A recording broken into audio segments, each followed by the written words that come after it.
I got to ask you about the song "So You Can't," which is favorite song on the radio right Seriously. now. Thank you. It's unbelievable. I know it's blowing up for you, but I got to think you've been hearing stories from people who've heard that song and maybe made a change in their life or got in touch with somebody or did something. I bet you hear stories all the time about, man, that song inspired me to do this with my dad or inspired me to do this with my son. I've heard a bunch of them, but the most important one was mine. Really? And it Which was what? So it was been about, 6-8 months ago. We were, myself, my road manager, Noe, my tour manager, Jackson, my wife, we're in Mississippi. They're flying us to Austin to go do the national anthem at the NASCAR race. Okay. And we're going to fly you private, and it's $1 million air. For those of you, it's a private company. It's a beautiful plane. It seats like 30 people.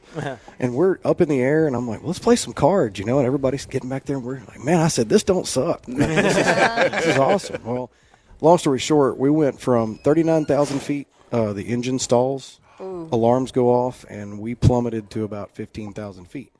And as we're just dropping out of the air, the pilot looks at me with this ghost white face and says, "Hey, we're going down. You need to prepare yourself." So I had to look everybody in the eye and say, "Look, this is it. We're going down." And so I sat there, and my wife prayed, and we kind of started looking at pictures of our kids, and it was just like this realization of, well, that's it. Gosh. Everything I've done up there, that's it. It's all done. The plane figured itself out or whatever happened at about 10,000 feet, and we wound up getting it down. And, for 3 or 4 days after that, I was in shock. I was mad. I was grateful. There was all kinds of different emotions.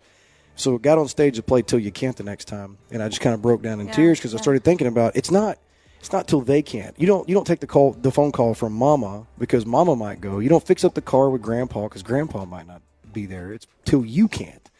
And so it really hit me. I need to approach all these shows as if it's the last show I'm ever going to play. Yeah. Every kiss with my little girls, every hug with my wife, every interview that we do, everything. Be grateful for every breath of air. And it changed my perspective. So to your point, when I sing that now or when I talk about it, I've already lived that moment. So I really appreciate it when people share that stuff with me.